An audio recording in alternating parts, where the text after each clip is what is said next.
Tucson Musicians Museum mission is to advance the quality of life in our communities across all cultures, generations, and tastes through preserving, advancing, and utilizing incredibly rich and diverse regional musical heritage and resources.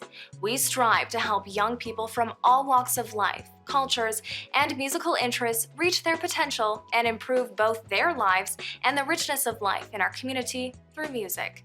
We achieve this through two paths: the operation of a free public museum, which each year honors influential inductees who have helped shape our musical heritage, as well as showcasing art and musical artifacts. Support and building the nonprofit mission of the museum. The Community Youth Outreach Program is a multifaceted program providing mentorship access to performance venues and education programs geared to teach young musicians the elements needed to succeed as a musician. Through charitable donations, the museum can help underprivileged young musicians obtain instruments they may not otherwise be able to afford, access instructions, mentorship, and performance opportunities.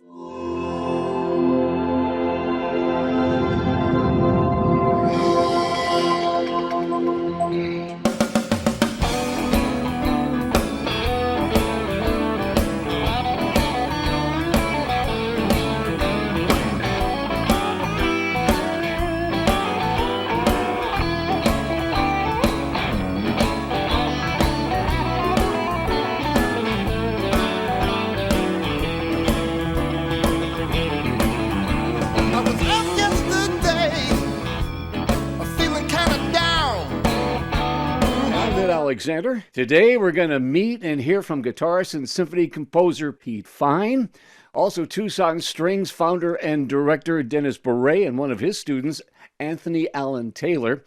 And also I'll wrap it up with a bundle of talent with Heather Little Mama Hardy. The mission of the Tucson Musicians Museum is to acknowledge and preserve Tucson's rich and diverse musical history and the talent, and to train and mentor Tucson youth who might not otherwise be able to get their musical education that they would like or deserve, and to help them hopefully get a foot in the door to the profession. We're going to start today with a clip from Tucson Musician Museum's 2016 inductee, Pete Fine. Pete's a New York City native who moved to Tucson in '74. He's a guitar master and has merged his love of prog rock with his classical training and composed and performed 4 full orchestral works. Today, we're going to hear a bit of Pete's Concerto No. 2 for electric guitar performed in Brazil.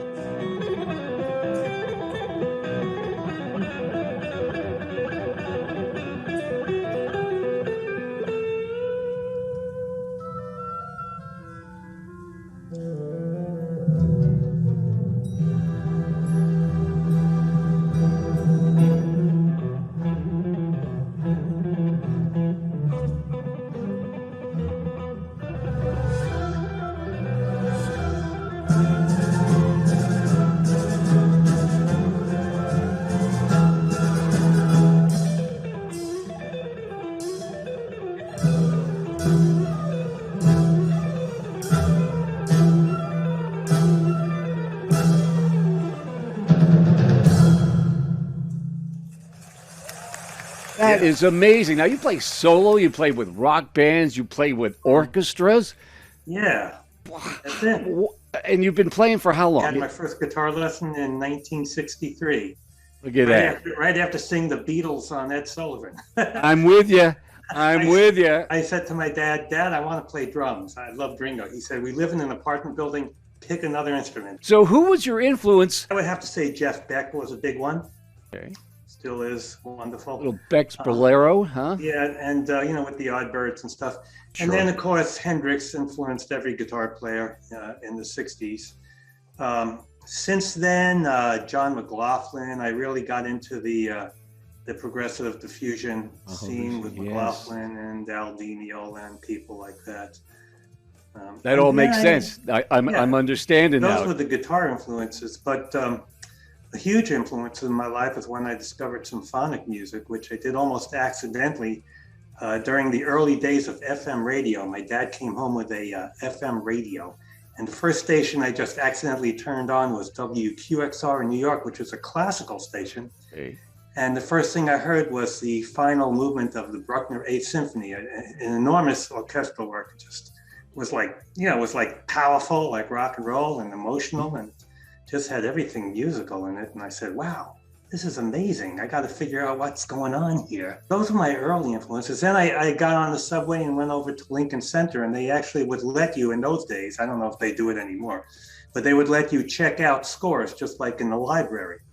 So I could bring home these scores and I put on the album and I'd listen and I'd look and they'd say, oh, so that's what's going on. Oh, that's the oboe there. Oh, that's the French horns. And Wow. eventually I taught myself to write for that stuff. You deconstructed it all. Right? I did. I see. Cool. Well, somehow you had to learn to read those notes, though. Well, my early guitar lessons was with an amazing guitar player who played. He was already about 80 years old when I started studying with him, but he was quite well versed in theory. Taught me some theory, and I kind of took it from there. I didn't use the theory for many years, but I'm glad I learned it, because when I started composing and I started associating with other musicians that read music, came in real handy. How did you set your roots in Tucson? In 1974, I moved out here, actually expecting to get to the West Coast. I had never been very far out of New York City. I thought the whole world was concrete. I ended up taking a drive, hopefully, to the West Coast, Tucson, on a monsoon that was so intense that you couldn't see 10 feet in front of your car. So we got off the highway, and one thing turned into another. I ended up opening the macrobiotic restaurant back then, which was way too early for such a... What was the name of it? It was called The Granary. This was in the 70s. And nowadays, you could actually do something like that. But back then, it was a pretty bad financial decision. But I ended up staying in Tucson. Do you record at home at all? I record at home. I'm sitting right now in my music room. And I've got my instruments here, a couple of amplifiers, a sitar sitting way back on the floor. And I do my recording in Pro Tools, which is a popular audio workstation.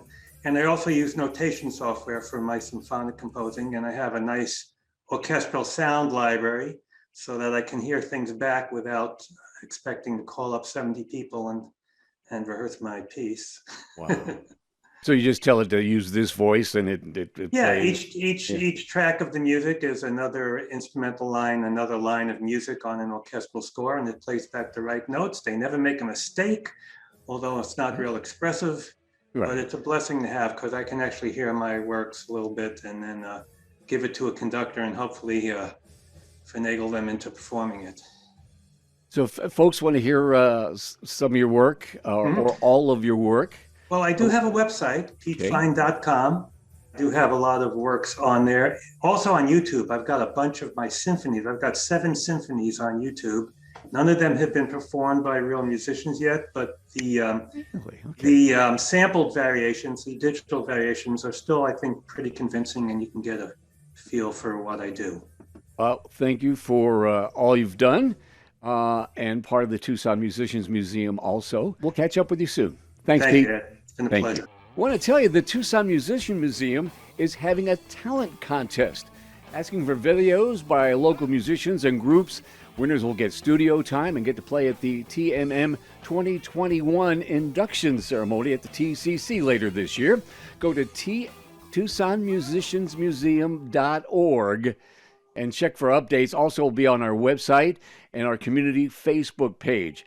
And if you'd like to support or sponsor any of our programs, the competitions, scholarships for students, or make a donation, you can go to our website, TucsonMusiciansMuseum.org. Next up is 2007 inductee Dennis Bourret, highly acclaimed and awarded violinist and violist. He's performed with symphonies, opera companies, pop orchestras nationwide. He's a founder and director of the Tucson Junior Strings, instructing and mentoring students from high school and college.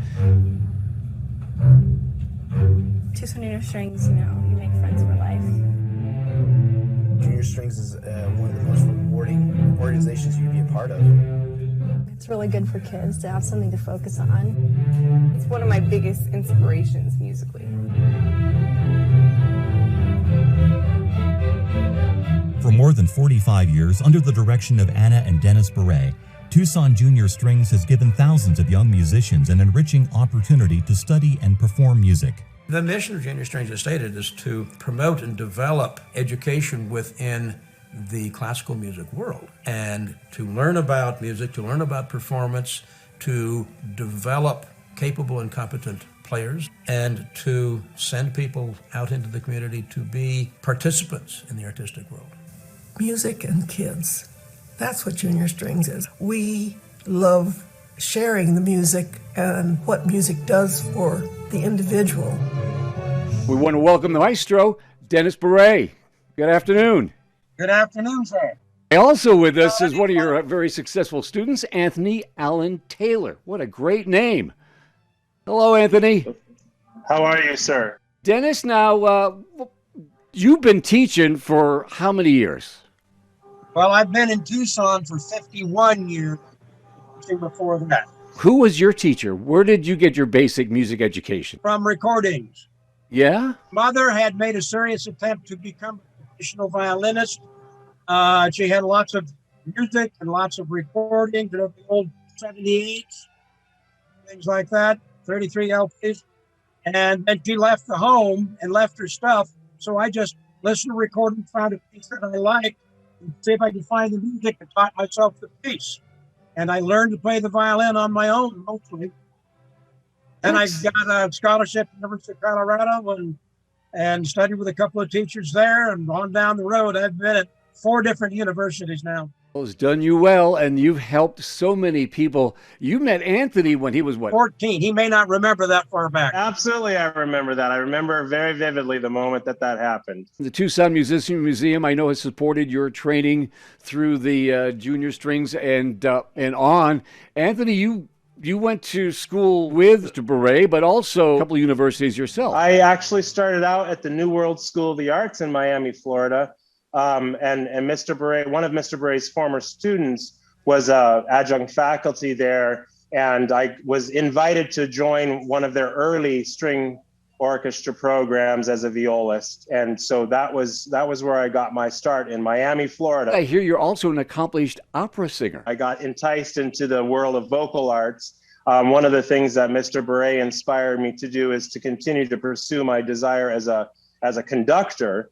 And I thought, well, a good way to do that might be to branch out a bit. And so I got involved in vocal arts at Miami, Florida, and ended up back in Tucson, the University of Arizona, as a vocal performance major. Smile and suddenly nobody else will do. You know you'll never be lonely with you.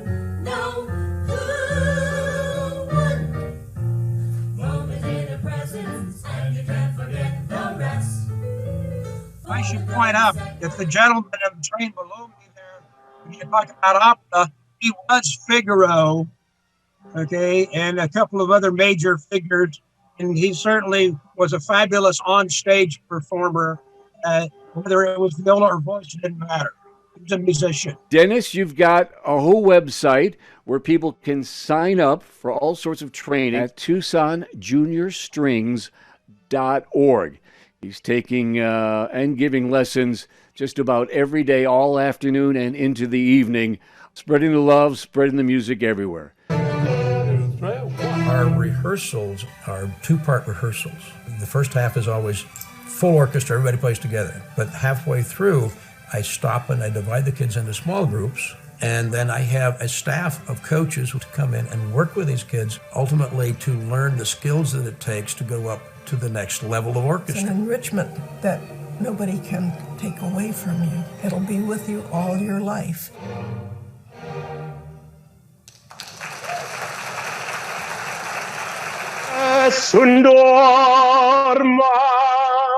Nessun dorma, tu pure principessa, nella tua fredda stanza. There you go, a little free concert for all the folks in Tennessee.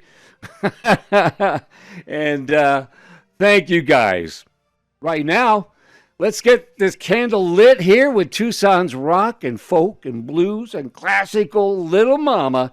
Here's a little bit of a performance by 2016 Tucson Musicians Museum inductee and 2000 Arizona Blues Hall of Fame inductee, Heather Hardy.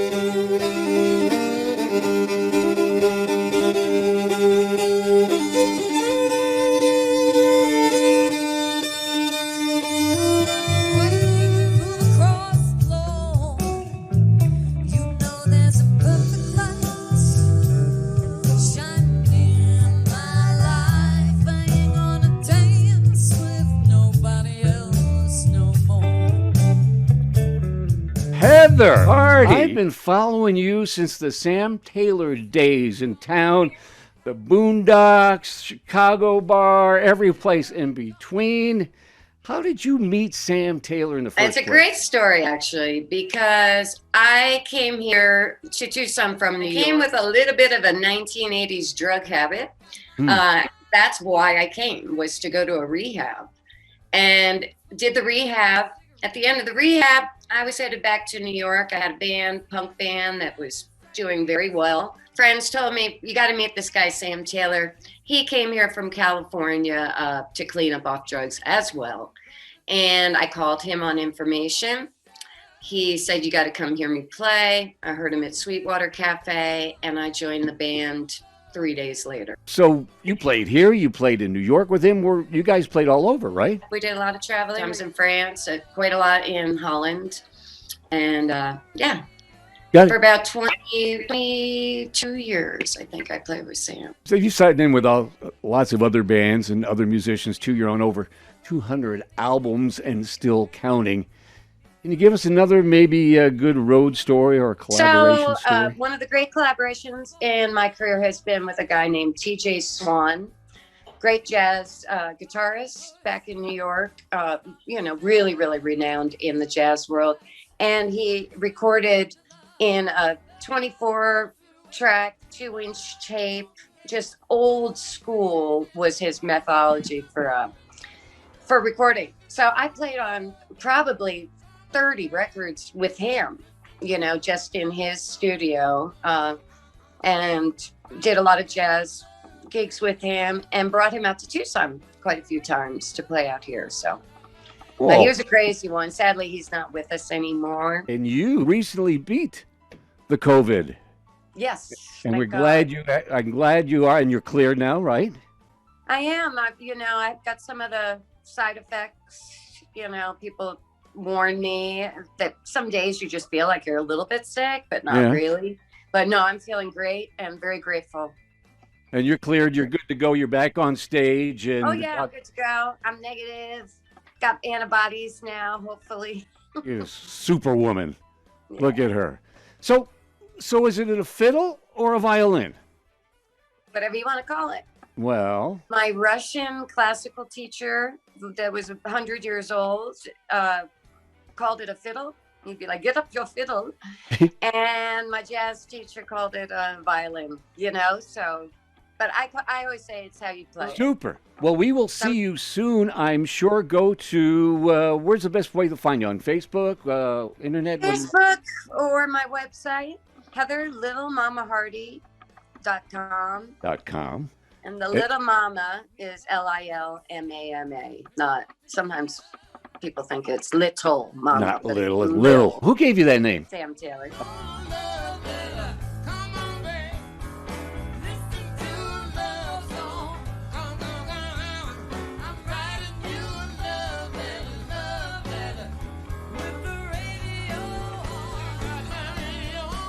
So that's it. Hope you enjoyed episode 2 of Tucson Musicians TV.